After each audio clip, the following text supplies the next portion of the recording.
This is Greg Canty here, and welcome to the Win Happy podcast.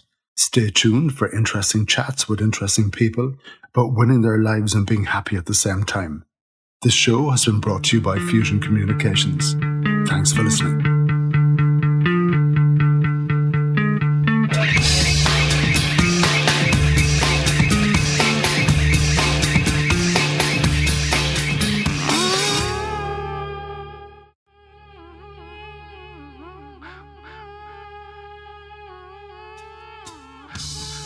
On today's podcast, I chat with the retired owner of Sullivan's Bar in Crookhaven in West Cork, where you can enjoy the most southerly pint in Ireland. Billy O'Sullivan, all 86 years of him, ably assisted by his granddaughter Alex, chats about his life and career, and the story of the bar, which has been in the family name for 91 years. He chats about the village Crookhaven, with a population of just 37 people, and how this has changed from being a small, sleepy, rural village to the popular holiday spot enjoyed by so many each summer. The cameras were in Crookhaven in 1961 for the film I Think a Fool, and they were back again years later because Billy was the last person to have spoken to Sophie Toscan de Plantier the night before she was murdered. Let's hear from Billy.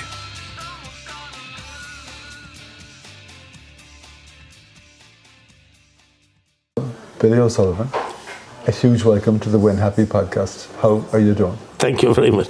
I'm fair, I'd say. I told you, my story isn't great. I've got leukemia, but it's a slow-moving one, they tell me. Yeah, but I still haven't that long to go, but then I have a lot done. I'm 86, you know. Are you all right, love? Yeah. Here she is. You're going to sit in. That's Greg. More than welcome to. Are you sure? Yeah. Okay. Totally. Well, it's lovely to meet you, Greg. Yeah, good to hear you. Good to hear you. You're a local now. Like, I'm a local now, exactly. House but I hear you're always just a blowing, regardless of how long you're here. Is that what they say down here? They say that in every seaside village. Yeah, that's probably true. Well, I suppose they do they? They do, yeah. But we don't refer to any of the Sheehan's or the Collies or any of us. Well, I suppose deep down between ourselves we would. Yeah. And the thing I wanted to say to you, you're on the Win Happy podcast, and I must say, thank you, because what's here makes people very happy. And we're recording this now in January of 2024. Obviously, it's not tourist season. No. A lot of places has been all around, have closed their doors. Yeah. But you've obviously made a decision to stay open. And probably unknowns to you, that's why we're staying down. It means and a lot of people come, and you know, there's a lot of holiday homes, and people come down at weekends to air them or go. But if there's nowhere here to come, they wouldn't come. You can get a cup of coffee or a sandwich or whatever all the year round, you know, which is great. Yeah, and it's fantastic knowing that. So I believe 2024 is 91 years anniversary of O'Sullivan's Bar. That's right, exactly. My father started it. Well, I go on from there. Yeah, so you're there. What was his name? Sonny O'Sullivan. Is he up there? He is over there. there. With me with them. There. The two of them standing in the long picture. And like that now, I wondered who was in that picture. There's a lot of stories in all of those faces. Yeah, amazing stories, yeah. Anyway, then he worked for Standard Oil, like I said. Had a good job. That was in America, wasn't it? In New Jersey, Bayonne, New Jersey. Because he could do square root. That doesn't mean a bit to me now, but apparently it helped him in his work. And he got a good job out of it and stayed there 6 or 7 years. And then, of course, the whole thing crashed in 29 or 30. Came home to Collar, to his mother and brother who were there. And this place was for sale. It was Mrs. Burns owned the place then. What was it at that pub. time? It was a pub, but just a pub. Yeah. No shop, no restaurant, no nothing. No upstairs, really. Well, there was 3 bedrooms or something. Anyway, then he married my mother from Long Island across the way, like literally across to the quarry there. And it's not Long Island in the States, it's Long Island, West Cork. In West Cork, in Scow, yeah. And then this came up for sale, and they bought it. And his brother had a fishing boat. There was to fish mackerel in the winter time. During the war, this is now, and England were starving. Well, not starving, but they loved the fish. And at that time, there was a railway, a tram coming to Baltimore, right the way to Cork. So they'd fish at night. It was nighttime fishing, I don't know why that was. And they landed in Baltimore in the morning and took straight off to England that day, you know, so that did very well. And then, of course, the pub But there was nothing on the pub, really. I know there was a lot of people in the village, maybe 100, say, but they had no money. And it was all ticking books, and for Christ's sake. But anyway, then it got better, and then we came along, 7 of us, mother of God. Your mother was busy? Exactly, he was busy too. And then we didn't have water, electricity, nothing. Yeah. The road was only untarred, And so who were the customers at that point? Because I presume local people. It wasn't the tourist place it is no, at that not time. The word tourists didn't come into the thing at all. But then around 1961, they made a movie called I Thank a Fool with Diane Peter Finch and Diane Cilento, and they kind of put the thing on the map. Now the picture wasn't a great success, but it was seen all around the world. And then but then tourists were beginning to come everywhere anyway, And then it got busier, and then of course they all left. We were all at school in Crookhaven. So how was it that you were the last man standing? Good question. Because I was in the middle, I was 4th from the top. Pat and Dennis were twins to start with. He went to America, Dennis went to England. Sean went to college, would you believe, Farron Ferris, because he had the brains, I suppose.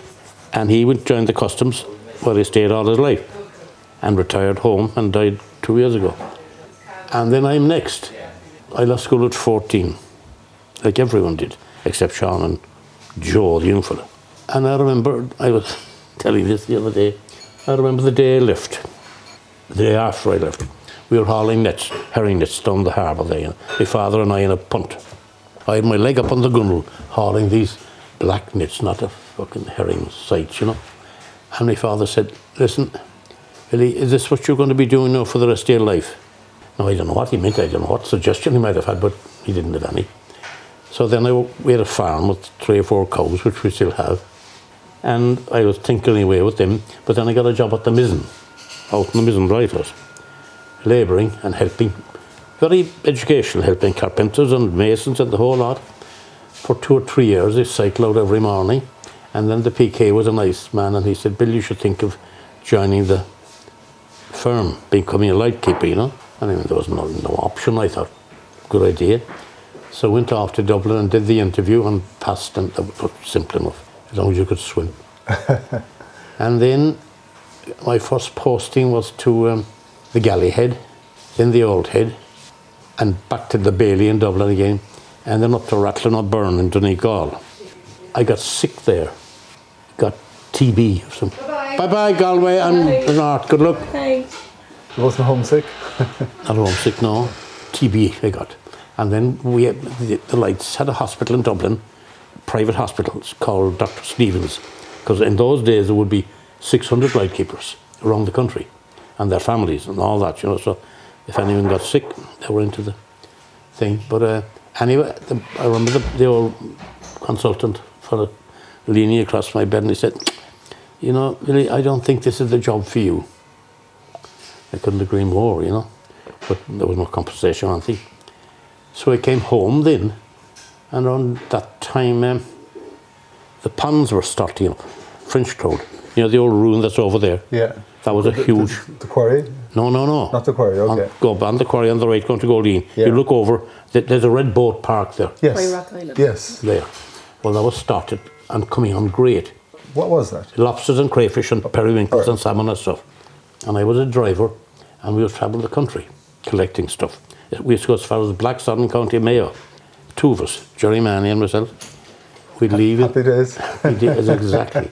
It was great, but it was hard work. We had a Tim's tray there, without power steering, or heating, or cooling, or nothing like. And the roads then were I'm talking 60 years ago. Yeah, long journeys. Awful long journey. And then we'd load up a load of lobsters and crayfish, and come back through the night again. And then we'd get the next day off, okay, but that went on for a while. And then, after 4 or 5 years, I got sick again. The bloody thing came back again. So I resigned, or I was sacked, whatever you want to call it. And the manager was sharp too. The day I went to the doctor in Goldeen, he said, Billy, you better go to Cork and get this seen to.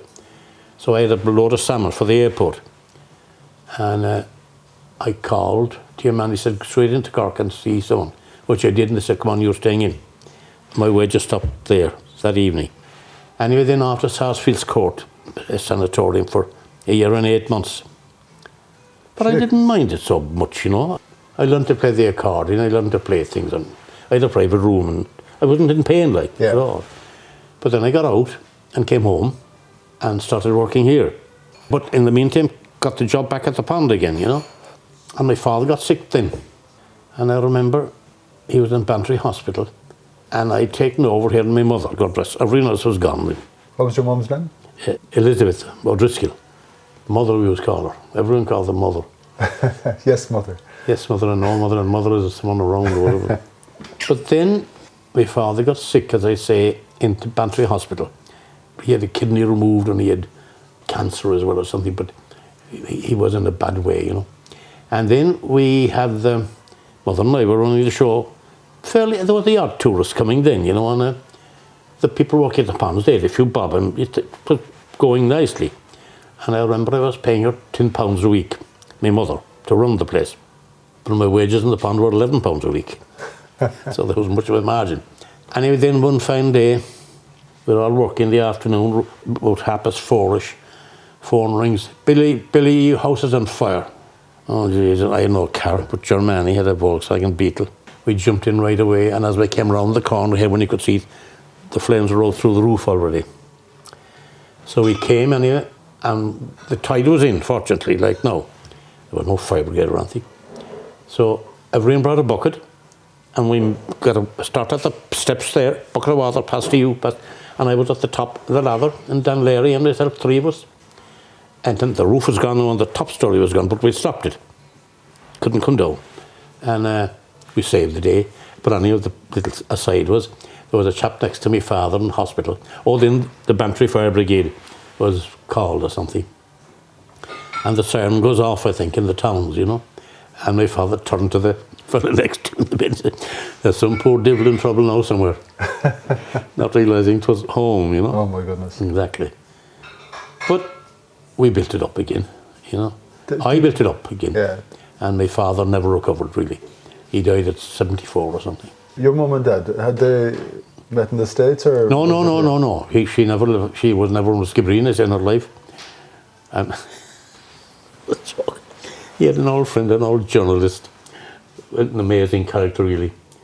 He taught me a bit of French, but he was fluent in a load of languages, you know, even Russian. Anyway, he was great pals with my father. And every day my father was in hospital, Murphy wrote to him. He wrote to him every single day. But we never kept the letters and never saw them, you know. Wasn't that a wonderful loyalty? Yeah. Murphy be telling him then, you know how suddenly he met his wife, God bless her. She was up a tree, no, my father pipes it then, she was up a tree in Long Island when I saw her. And Murphy says, more fool she was to come down. But I don't know how they met, but they came out here anyhow then, and they bought the place. Did the American experience stand for him? Did that change him a lot? Well, I never knew him before. Yeah, but you know, it did financially. Yeah, because he did very well. At the land of opportunity, it gives people a different attitude. But then the whole thing collapsed, as you know. Of course, yeah. And thousands came home, several to Crookhaven. I know 7 or 8 people who came to Crook at my father's age and lived here happy ever after, you know. So it emptied at one point and then it filled up again. Yeah. But there are very few locals now. There's only the local families. Newman's 1, Manny's 2, Driscoll's 3, Us. Sullivan's 4, Nora 5, Notter 6. Yes, that's it, is it? 6 families now. You said Manny's, did you? Yeah, Crookhaven origin. That's it. That's it. Now we have all cousins and sisters and brothers who come, but that's it. Yeah, that's it. Now there are 120 houses or units to live in, and tonight there'll be 10 or 12 occupied. And the summer they all fill up then, which is great. And back in the day, I presume... They were all full. No, there weren't as many houses, of course. There were no new houses then, you know. Someone said that to me. I was asking them about how Crookhaven has changed. And what they said to me is there's lots more houses, but a lot less people. Which is absolutely correct. What's the population at now? Is it 46? 37. 37. You count and I'll name. Maureen and Jimmy, 2. Claire Marconi of the Supple Guild. Ellen and Joe. Ellen and Joe? Driscolls. And she's not Ellen's Ellen. not here at all. What's her mother's name? Nikki. Nikki and Joe. Nikki and Joe, Yeah. right. Finian, I suppose. Danny Newman. Danny, Well, right, is Finian there too? If Nikki's there, give him Finian three is... then. Okay, yeah. Danny Newman 4. Yeah. Jimmy and Magda 6. We're at 8 now, yeah. Jimmy and Magda at Come on, 9. you've lost count, darling. I haven't. I'm at 9. 9, okay. Easton Otters, let's go east to start there. Yeah. 4 there, 13. Anne, Yeah. 14. Norm Murphy, 15. Joe Flannery, 16. You know, Joe he comes out there. He has a boat. Yeah. Noel Murphy. Yeah. You said no I already. went before. 3 Sheehans. Yeah. Nora. 20. Orla and her daughter. Leisha. Yeah. 5 Sullivans. Yeah. Yeah. There were... Lily and Dante. Yeah, 29. 2 Mannies. 31. Declan Mayraid. 33. 2 more Mannies. Okay, 35. Did you count Anne yet? Did I count Dan Sullivan? Have you counted Anne Sullivan? I did. You did in the daughters, yeah. And there are 3 sets of Mary Mannies. Driscoll. Mary and Brady. That's Mary 37, Brady, yeah. That's it. Done. Okay. So we're up the hill across the way. Does that count? No, I'm not going to Crookhaven at all. you're in I Crookhaven. want to be Crookhaven. You're in Crookhaven 4. Anyway, so then So you found yourself... I found retired myself suddenly. here running the show, and it was very slow at the beginning. Did you like that? It sounds to me Like, like I had a lot of what I happened had was no accidental. choice much, you had no you know. choice. I remember when I was waiting to be called to the lights, you were on a waiting list, you know, and I went to England, because everyone went to England. Everyone went to England, like, out of America. And Dennis, my brother, was working in Leeds, and he had a job for me and digs. But God, there was a smog over the place all the time, you know, coming from here, you know, going to Leeds in the smog that was there then, you know. And the landlady, I couldn't understand her, or she couldn't understand me. But anyway, we had a job. He had a job for me, driving a tractor. But fortunately, at 3 weeks, the Irish lights came up, and so I came back. And then I've told you that bit when I came back. But then we were here working away, my mother and myself, and Mary Ellis, and we had this. Oh yeah, then next door, the post office was next door. Sonny Driscoll. He married Nora, the girl. She's still living there. We were at school together. They met in Birmingham. And no, there wasn't much revenue in the post office. It was like 600 a month or something. Yeah, you know. that's too many letters being posted. No, either. But anyway, Tony said, we don't use this bloody thing at all. What do we... Just 6 days a week, we'd have to open up, you know, so I just forget it. And then the danger was, well, they were going to close. The village wouldn't have a post office. So I said to Mother and Mary Ellis, this girl who used to work in the shop, we'll take the post office, which we did, and we built on the shop and the post office. Then, of course, well, that lasted a good while, but they closed that too then, you know. Everything was being closed down. But then the tourists were building up, you know. And then in 1974, Nottages, the other pub, came up for sale. And some friends of mine, I was married then to Angela, and we were doing fine, and they said, if the place next door comes up, if you could, you should buy it, you know. So we bought it anyway. It was in a ruin, like complete. The roof was off, and it was nothing.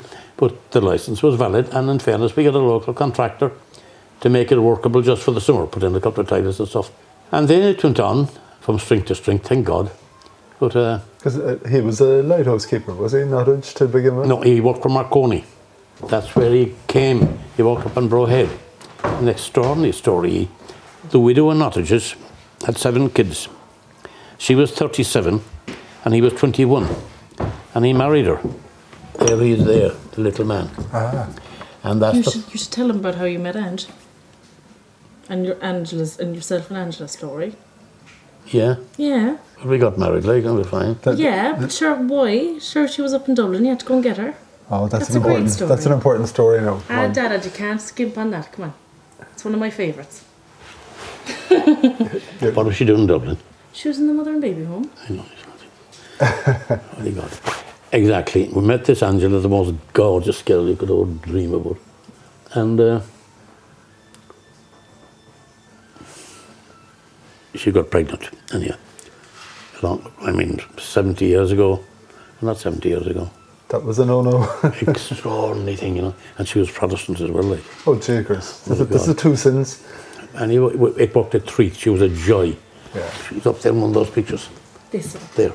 See the one just above the lamp there? That's her and myself. Yeah, I was looking at that photograph today, and no, maybe it's just in that photograph. She's the image of Katie. Yeah.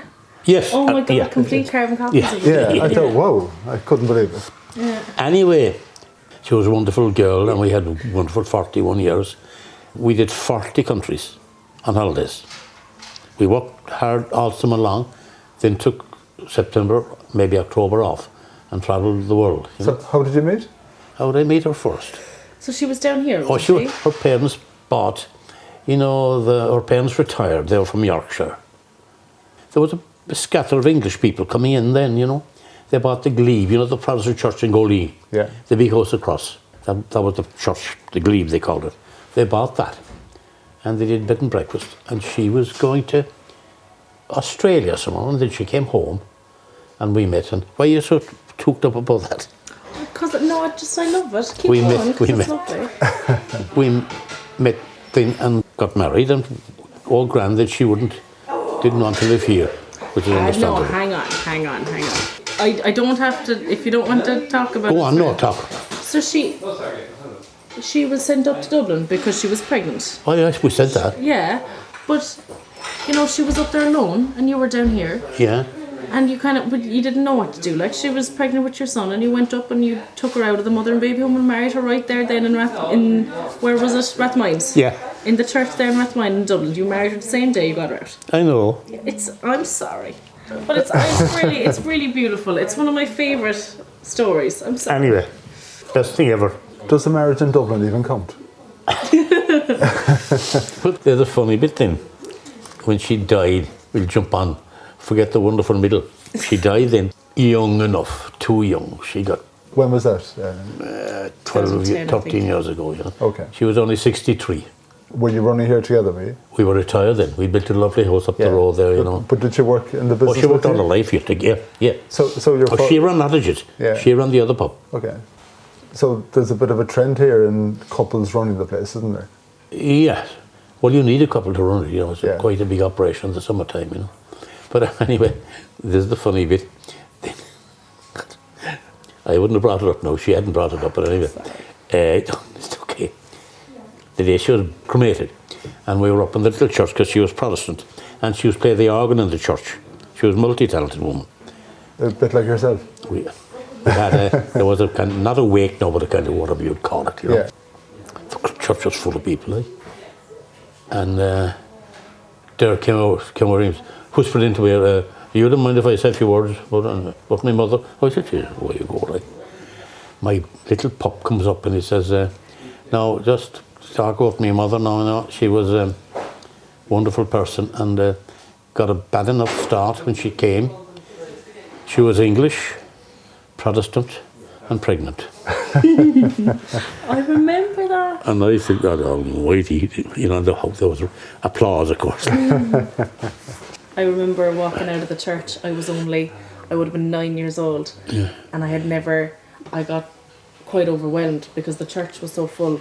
But then I walked outside and I had never seen so many people. The whole entire outside of the church was, I'd say, had more people than inside There the was church. hundreds there there, was like. so many people and I had never seen so many people in one place. So all for my grandmother. Like. Despite the small population and everything else. Yeah, but then the saddest bit of all was then we could only have one. Yeah. For some medical reason after, you know. But anyway, he stayed. Oh, he didn't stay on then, you see. The thing is then, he went off to Middleton College, another Protestant story, because Ange knew someone that went there or something. Oh yeah, Tom Ferguson, the Gubeen cheese man. Yeah, okay, right. Tom and Billy German went there, and they were trust customers. They were wonderful young men. So she said, that's where you're going. Where was he going with that now? Because he went away then after that. Oh, went away then, yeah. And it is 4 or 5 years, whatever you do. But then in the meantime, we'd all learn French because the crowd we were working for, the band, were French speaking.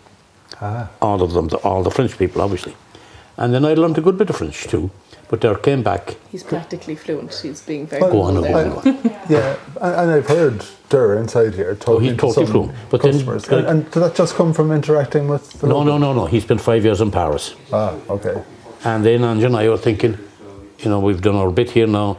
If you're not going to come home, we'll sell the place or something.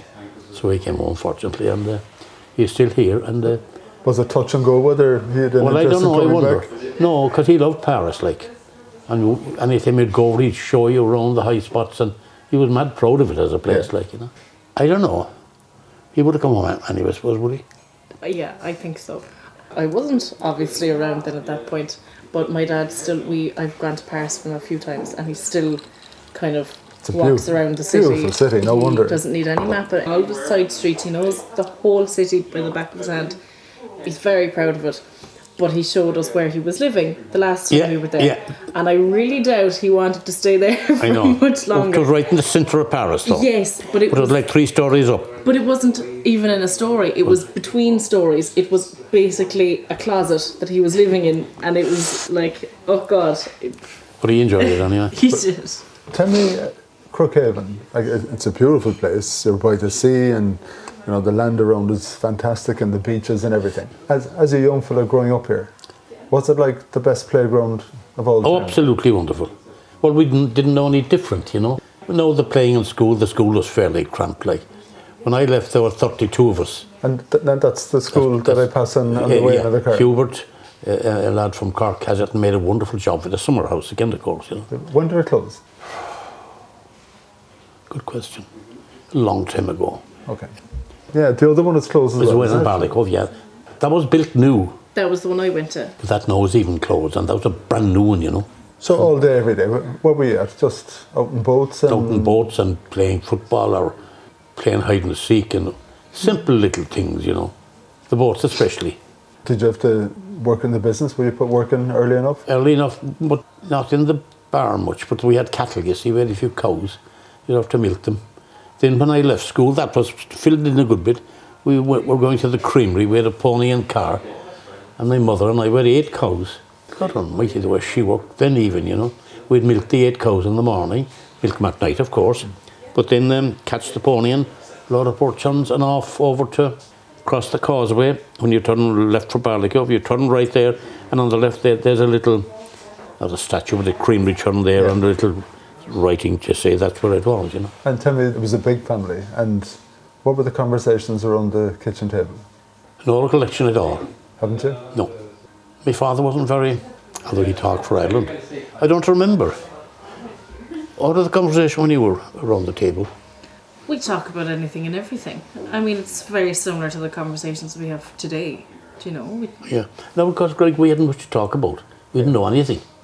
And we'd never been to Skibbereen in our lives, And as a person growing up in a family where, you were living off the business. Yeah. Did you have a sense of that this is a business, and if things are bad, no, things are tight, if things are good, maybe you get extra sweets or better the presents at Christmas? thing in our minds was to get out of here. Was it? Get away. Well, that's what you wanted to do, Not because there was no work to do, Yeah. And milking cows, and there was no wages, like. Well, they used to get the creamery check, I suppose it was.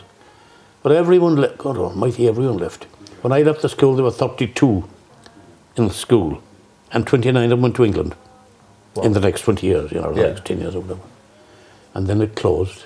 But there's still no work here, like. Yeah, of course. There's a bit of work in the council, I suppose. There's work in the summer.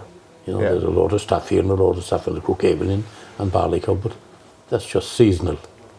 And you talk about seasonal, and I think the proud boast is that you're open 364 days a year. Yeah. Hey, was that your philosophy? Was that your No, your I will idea? open 365 days a year, because we used to open at Christmas Day, would you believe? Yeah. And there'd be, in Goleen, there'd be a few hardy fellas would come down. If Goleen would close, say, they'd come down. And we'd have maybe 20 or 30 there. And I was very conscious of the guards coming. Because in those, there were 2 guards in Goleen then, And you never know if they came, you were in trouble. But I suppose being Christmas, they never bothered anyway. But then they'll give that up too. He did it for a while because the customers, you'd give them a Christmas drink then, if they were customers. But that's all gone now. But Christmas Day, now we have a lovely new thing. There are, the bar's closed, but there are 3 houses in the village, great friends of ours. And like Dick and Mairead, the journalist fella, We start there on Christmas Day, say at 12 o'clock, finger food and drink. And then Jack Sheen is an engineer from Cork, working from home. Second up to him, more finger food and drink. And then this year, Linda made the dinner in Nottages, in the bar. He shut down the bar, like, but came down to the bar before for more finger food and drink. And like 25 or 30 people had gathered by then, you know. And then they left, and then we had Christmas dinner. Wasn't it a lovely day? It was really lovely. But I love how popular our kind of Christmas Eve is. Yeah, Christmas Eve in Prague. Yeah. That's when, I suppose, Christmas Eve kind of took over from Christmas Day. Because we used to... Christmas Eve was... No, it was Christmas Day lunch, wasn't it? That's what we had dinner Christmas Day. No, totally. But I think Christmas Eve took over from your Christmas Day back in the day. Oh, yeah, probably, yeah. Do you know, because we have loads of customers, locals and people who have houses here who come down Christmas Eve, and we put out a spread of food, finger food, and my dad would make mulled wine. Yeah. They loved the mulled wine. It was gorgeous. I had too much of it. And you know, I remember as a child, there was maybe 4 or 5 families, and you know, there was maybe 6 or 7 kids around my age, and we had a great time. And sure, now it's every seat in the place is packed. Yeah. But it's a real sense of community, because it's, you know, everyone is here for the same thing. No one's staying late. They're coming in for maybe 2 hours just to say hello. My dad will serve the Christmas drink to every, you know, it's a kind of a battle to remember who's had a Christmas drink yet and who hasn't, and you have to keep. I know, yeah. Because I always keep a little note. For now, we have to log everything. It all has to go into the system. But no, it's really lovely. It's really nice. I remember when we were younger, though, we used to watch a Christmas movie on the projector. Oh, yeah. And we'd have our little bowls of popcorn, all the kids. And all the parents would be here eating the finger food and drinking. We never had popcorn when I was a kid. I don't know, I'd never. Sure, Rose did all that, and every Sunday we'd have a big movie on Sunday, and the kids would come down again. That is community service. Yeah. It was wonderful. It's wonderful. But it's more than putting pints, because you have food every day as well. Absolutely. Like without the food, they wouldn't be here. Yeah. If you weren't doing food, because there's no food until Skull. Yeah. When did you start serving food? Angela, God almighty. My mother used to do a bit first, but very basic, you know. But a brief little story about buying Nottages.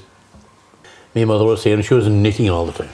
She'd retired probably, but knitting, and was paying me £10 a week for a change. She was paying me £10 a week, but I was paying my father. It was a right joke, you know.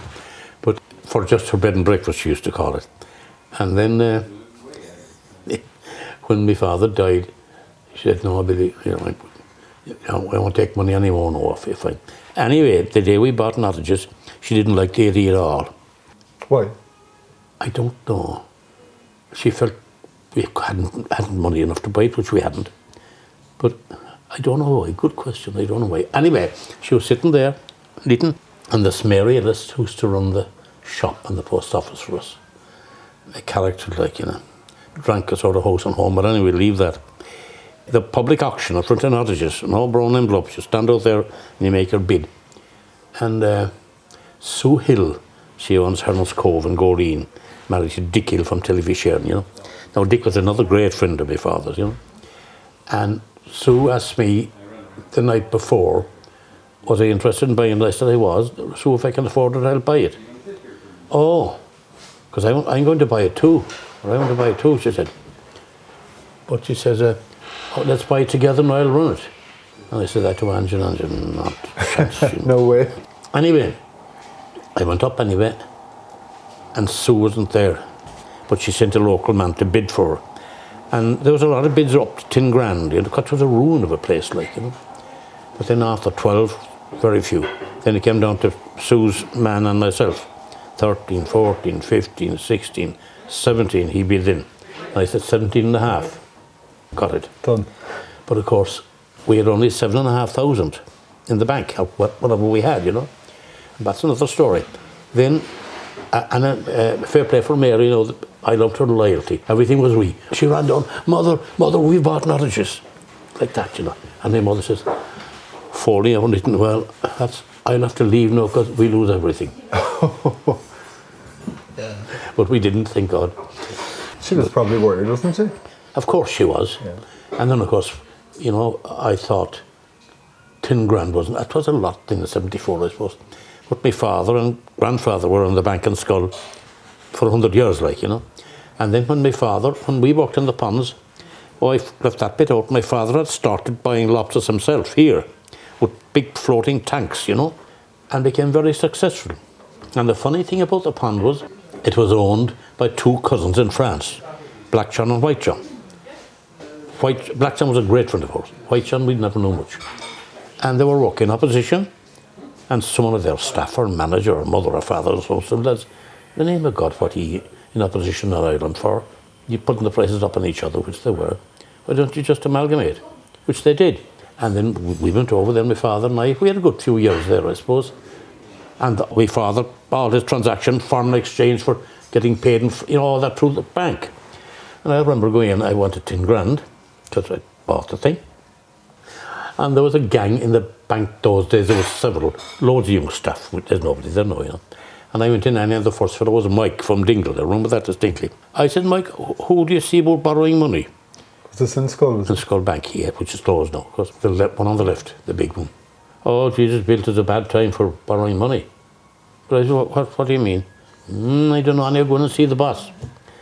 And I went in, and here's Mr. Herbert, God rest his soul, an old Protestant man, with a desk full of papers and smoking his pipe. And I said, "Billy, why, what do you want? Why would you buy Nottages? Everyone goes to Sullivan's." "Mr. Herbert, I've got it bought now, and I want 10 grand. He said, I'll apply for you, but bank on it, you know."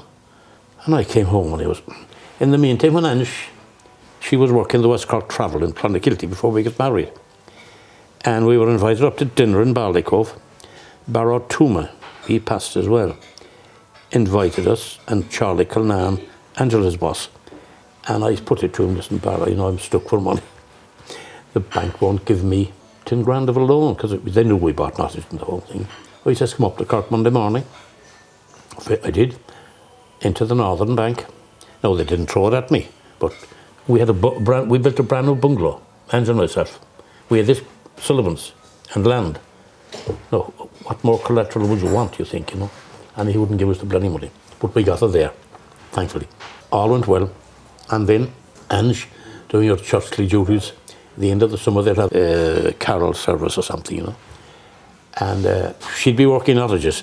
Now, coming up, this would be the end of August, coming up to the end of the thing. "If you want to Nottages, you're lambooned. Will you be around on Sunday night? Don't forget 7:30, the carol service." She'd a straight jacket into it, you know. But anyway, and Herbert used to come, because he used to play the piano. So then they'd have their own party, and I wouldn't be bothered going over. That wasn't Herbert, the bank manager, was it? Exactly, same book. Oh, Jakers. Coming to that. Well, he was a great churchgoer too, like, you know. But anyway, but he didn't have faith in you. Exactly. They'd been Nottages in, and she'd have little cakes and tidbits and have the general great thing, and Hubert would stop playing the piano. No, I didn't ever go in there, or very rarely. But anyway, Colin Reid, a retired journalist, he lived out in Ballycove. Well, there was a lot of English, oldish people had come, like I said, you know. Colin and his wife, and John Miller and Vincent Mulcrone, a lot of, they're all passing over anyway. I met Colin at the door, he was having a fag at the door, and he said, I said, "It sounds things are going good inside." "Jesus, Paddy, your man is playing the piano." "But Bill, let me tell you, I know the story about you and the money.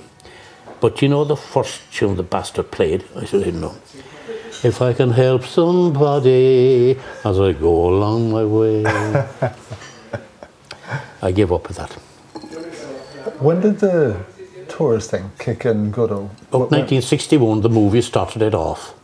Not immediately after that, but then people got jobs and money, and they had caravans and stuff, and then Keneally's caravan started park, and it's never looked back really. That must have been a big surprise to see the first few popping in for drinks. Well, no, they didn't come in a mass like that, Greg. You know, they were, and then the harbour developed. People got yachts and things, you know. Fancy. Exactly. So all that was great, and it's a wonderful place now. Like in the summer, it's magical. All we need is the weather. Like the shoe was poor now, but when the sun shines, you sit out there having your pint, your soup and sandwiches. There's no one in the world like it, I think, anyway. There's no better place. It's a strange thing about here. Like if you talk to people about other places that are beautiful, the thing they always say, "Oh, yeah. Jesus, try living here when it's quiet." Yeah. You never hear people saying that in Crookhaven. Well, but not many people. You know, there's Dickie and my Ray, they're Cork born and reared. He works for the Examiner. works in Cork 3 days a week.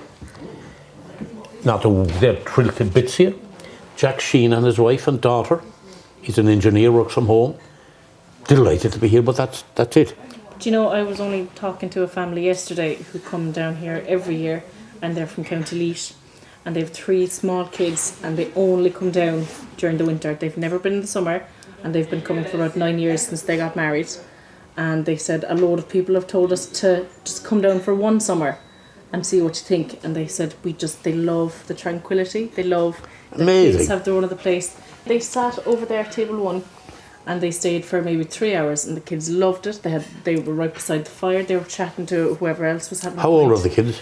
The oldest was 7. Oh, okay. Then there was a young fella 4, and there was a little girl who was 2. Fantastic. And the kids could not stop going on about how much they loved it. The eldest, she kept. Where used to stay? How would they stay? They're staying in Jackie's over by Gallycove. Okay. They're staying there now. They used to stay over by the lighthouse. Okay.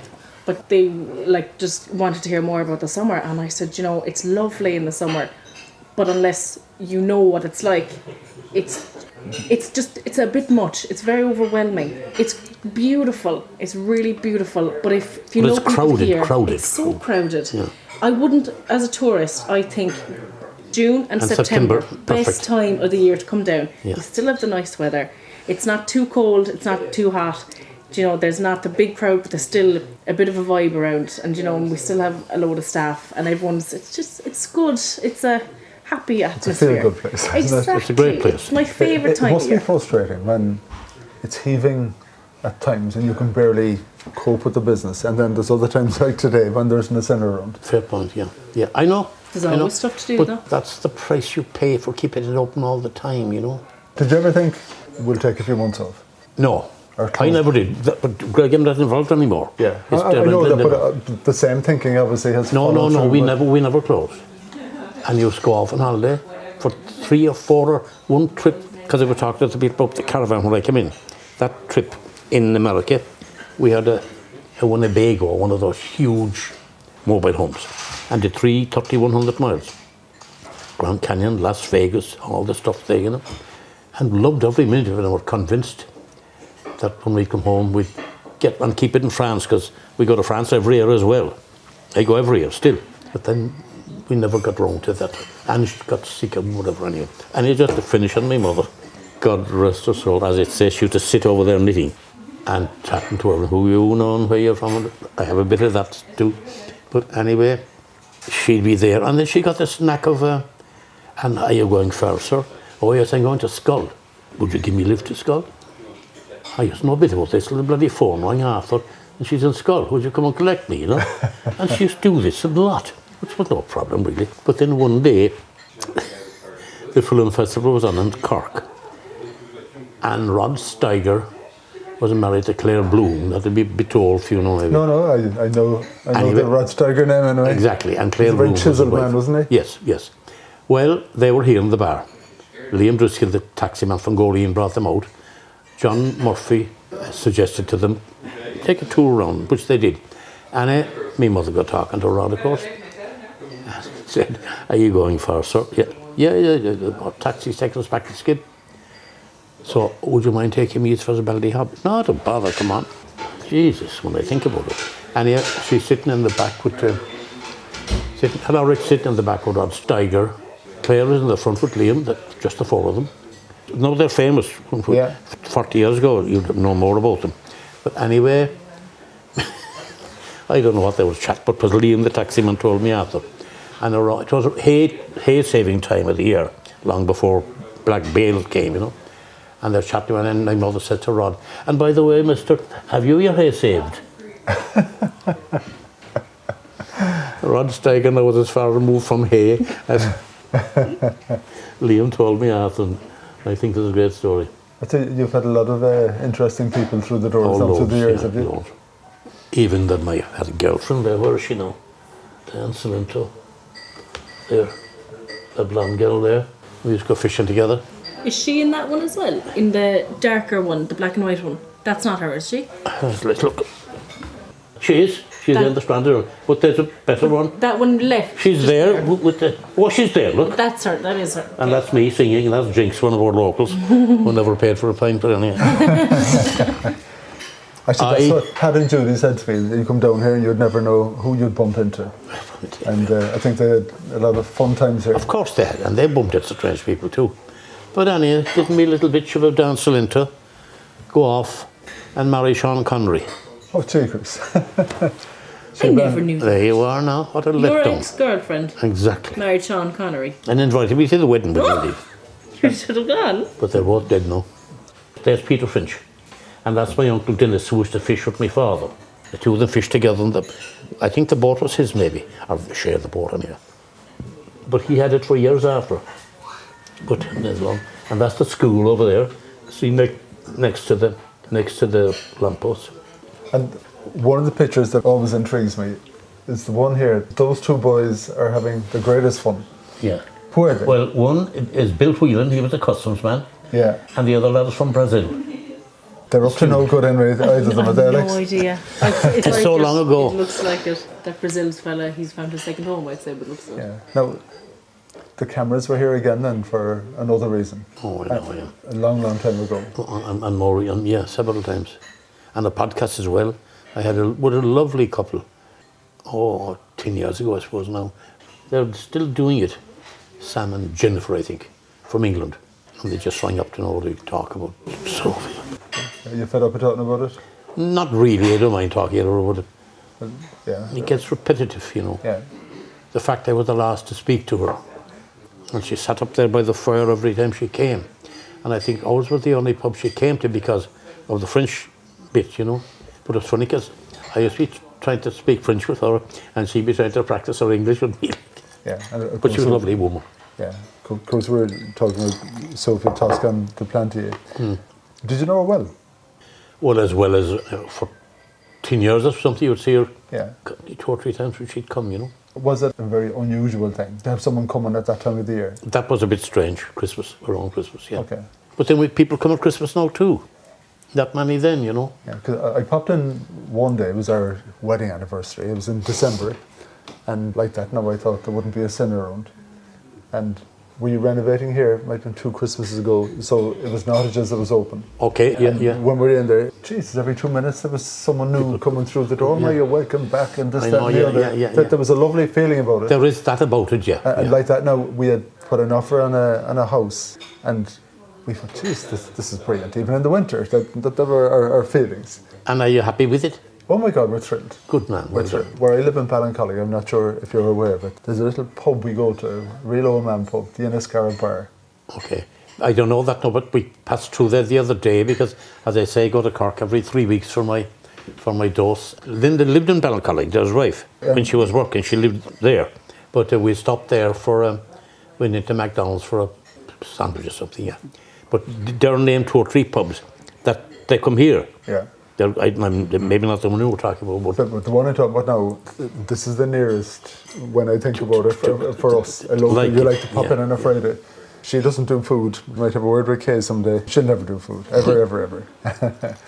So it was passed on to the next generation. And then Angie upped, you know, did toasted sandwiches and chowder but now it's gone even way up again now. They do fish cakes and fish pies and Murphy's pie and mule pie and my pie and there's a full-time chef in there now, like, you know. We never had that. High Pint of all is the restaurant, not just restaurant. We have a wonderful chef from Indonesia. It's amazing, and the biggest trick is trying to get in here. I know. And he's around still, isn't he? He is? Yeah. He is. He opened at Christmas even. Do you know, that was one of the, like you said, the fact that you're here because we're open. But, you know, this was the first Christmas and New Year's that we've been open in the restaurant because our chef was here and there were so many people who were kind of regulars during the summer. I think about 6 different people said it to me that they come here in the summer, they have the house, and they'd never be here in the winter. But because the restaurant was open and Nottages bar was open, they said, let's go. 100%. And the minute we kind of announced that the restaurant would be open for Christmas, New Year's booked up within 2 days. Yeah, so we were here New Year's Eve. Oh, were you? Yeah. Oh, very so good. We did you eat Nottages? Oh, we did, yeah. Did you like it? Oh, it's amazing. I wasn't there. The crab lasagna. Oh, come on. Incredible. Yeah.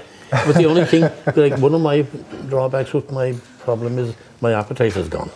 I loved food, you know. It's gone. I can't eat a bloody thing now. Last night, Well, you had the crab lasagna before, didn't you? but the trouble is if I eat my crab lasagna for a starter, then I full then, can't finish the meal course. Sure, how bad? What How is bad? beautiful. It's really worth it though. It's so worth it. It's So many beautiful. people It's order beautiful. 2 of them as their main course, and I totally agree. What I totally missed, I only realised at the end of the summer that he does a special night with food from his own country, doesn't it? Well, we did that for, I think, was it just September and into October? I was away in college at the time, but one of our waitresses, she kind of posed the idea, Roisin, and she said, why don't we, because it was getting a bit slow and we were still open for at least another month, and we said, why don't we do like a specialty evening? We were kind of planning on doing 2 or 3, but we said that was too much, and just for one night he would do kind of an Asian night, and he would just kind of, he'd make it up as he goes, and oh my god, he's just so unbelievably talented that everyone loved it. It was great. You know, we had to get a second person to help him on those days, and we had to get more staff because people were going mad for it. My only regret is that I wasn't here. I was away in college, I couldn't even eat the food, so it was but yeah, it was a huge success. So Billy, you passed it on then to Dur. And Exactly. Then of course Linda landed in And her well, fancy yacht. there was married before, you know. Alison. Did Alison work here? But she helped my dad Okay. for many years. She was more kind of background help, the books and Yeah. stuff. And Alison was a sculptor. She did her own thing, She was making- an artist, yeah. making things. Yeah, and like everything else, things change and everything else. I know, Yeah. I know. So no, there's a new team. But Linda's extraordinary. No, might only could be there too many staff. But anyway, that's for another day. But you know, she's wonderful. She's a whirlwind. Yeah. The whirlwind is the best word. I mean, look at the van. For God's sake, did you see the van? Yeah. O'Sullivan's van, like that. But Linda had worked here as a young, Oh yeah, as a young girl. Well, that's did she? another story. In those days, it was getting busy. Like, and with maybe 10, not more than 20 staff. But you'd come and you bring your brother next year, or your sister, or whatever. It worked like that. But then the odd time, if there was a slowness, we'd go to Cork. Or I don't know what, and she did something. I don't know, she told someone we were short of staff or something. And Linda rang up to know for a job, you know. And I said, well, next time we're going to Musgrave, now you go in and meet her in the bar, wherever they picked. Anyway, she did, and she met 2 or 3, I think. But I went to Musgrave and loaded up, and we came home together. I said, by the way, how did you get on with that Linda one? How did your interview go with Linda? Bill, I didn't interview Linda. She interviewed me. Fact. Yeah. And of course she got the job. And I don't know how long was she working here. 5 summers or something? 5 summers or something like Might that, have you know. been. And then went off. She's 19 when she came here first. Yeah. She went off. She was in television then. Yeah, she had her own kids television show In the on morning RTE. or something, yeah. Yeah, we would have had dealings with Linda. Yeah, so we would have met her at the park there in Ballincollig. I think we met her in Dublin one day and her bike had just been stolen or something. Okay. And, yeah, but a whirlwind. And it was actually that day when we were here, I'm saying at Christmas, and Jesus almighty, we passed her coming through the door. Oh my God, we had no idea. We had no idea that she was down here. Really? Yeah, no Okay. idea. She's a whirlwind is a great word for her. Yeah, because isn't I it? mean, Just like, as busy wow. as we are in the summer, she said, "Oh, we'll relax a bit in the winter and we'll take the winter off." And so what happened in the winter? She built a cabin. She tarred the driveway. She renovated the restaurant. She built a pizza hut. So, oh my God, 2 years worth of projects she packed into one winter and said it was a slow winter. My God. And then all too soon the summer is rolling around again, you know, and you have to find and staff. it is amazing because the pizza and cottages and the food here keeps people here. It's a great you know, success story, there's no doubt, fantastic. yeah. Actually, we were here one day and just share this little story with you. It was, I don't know, maybe tail end of November, where Linda and Dur away somewhere on holidays. Could be. Yeah, in Indonesia. The lads anyway, the decorations weren't up and I heard them chatting, Jesus, we better get, she's coming back next week and this, that and the other. They were under pressure.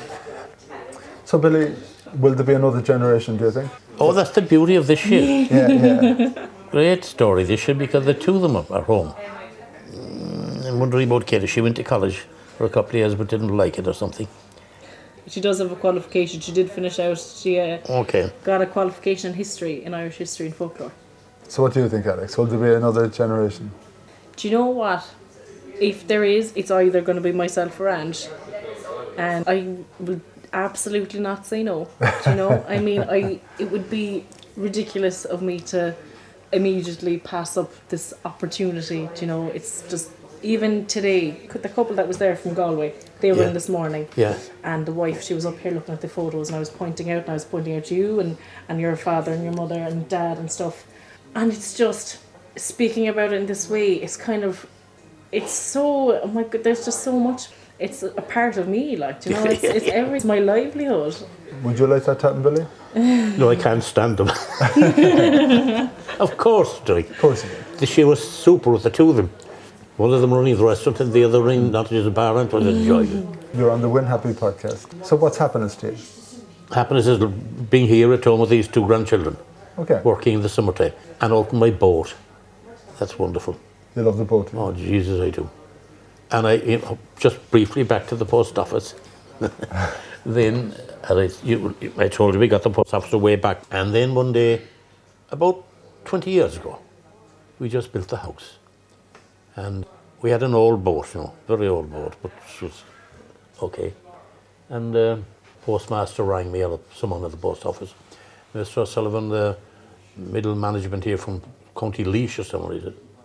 And we were just thinking, would you like to retire? He said, I'd love to retire. I was like 66 then or something or whatever. And he said, well, now, looking for people to retire because, the small offices are being petered out. And I said, what kind of a pension will I have? And I said, that's the snag. There's no pension. And I said, how long have I been postmaster? Pressed a few buttons. 38 years. And I said, having worked for the post office for 38 years, there's no pension? No, he says, you were on contract hire. Well, I said, that's a poor do-no, I think, Mr. whatever your name is. Anyway, I said, I'll think about it. I came home and said it to Ange and a couple more girls over there. And God, it was a pain in the ass thing. Everything had to be duplicated. And whatever little was going on was time-consuming. And no reward, much like £600 a month. So I said to Ange, what about this thing? She said, for God's sake, Bill, if he gives you anything, I'll grab his hand off. So I said, ring me back in a few days. And but I said, you must have something on the table, like, surely be to God. I'll get a car or something. I don't know what I said to him, actually, but he did ring me back and he said, actually, Mr. Sullivan, we've been discussing your application for retirement. I said, I never applied for the bloody, it was your idea, but anyway. He says, I tell you what we'll do, we'll give you £1,000 tax-free for every year you worked. Oh, cheekers. £38,000 off the next week. God. And bought my boat for $35,000. What did you call the boat? KCB. Another story.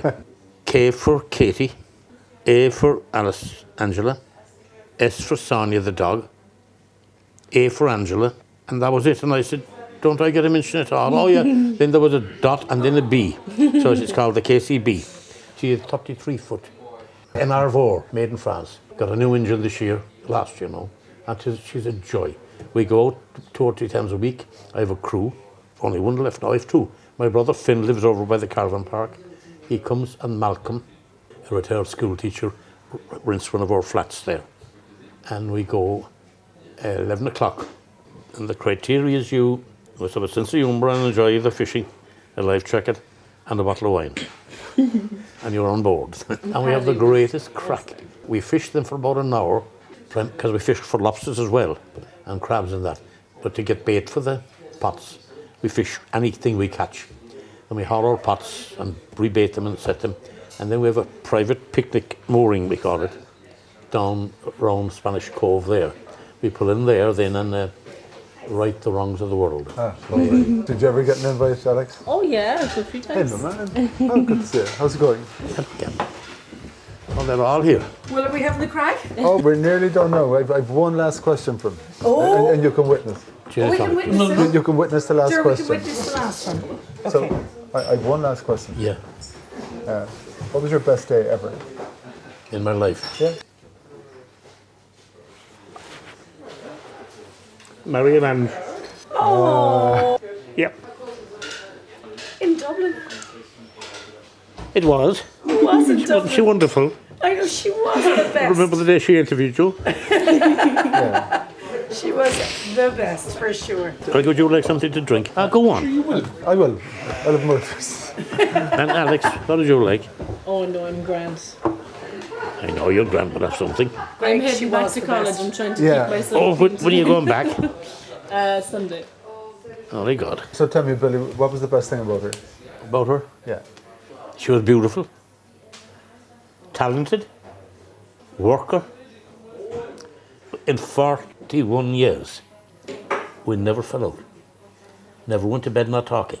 Wow. And we'd have rows and arguments and fuck off and whatever. But never, never fell out, which was amazing. But that was winning happy, wasn't it? Absolutely. Absolutely. Yeah. Absolutely. Yeah. Billy, thank you so much. Not a bother. Yeah, good man yourself. Perfect. Cheers. There you go. Well, how'd you get on? We got on really good. We kind of went around the house a small bit, didn't we? But we came back. We came back. Thanks so much. Oh, thank you.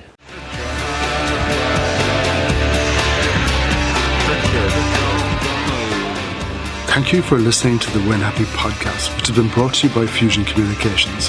If you'd like to get in touch, feel free to send me an email at greg@fusion.ie. So until next time, take it easy.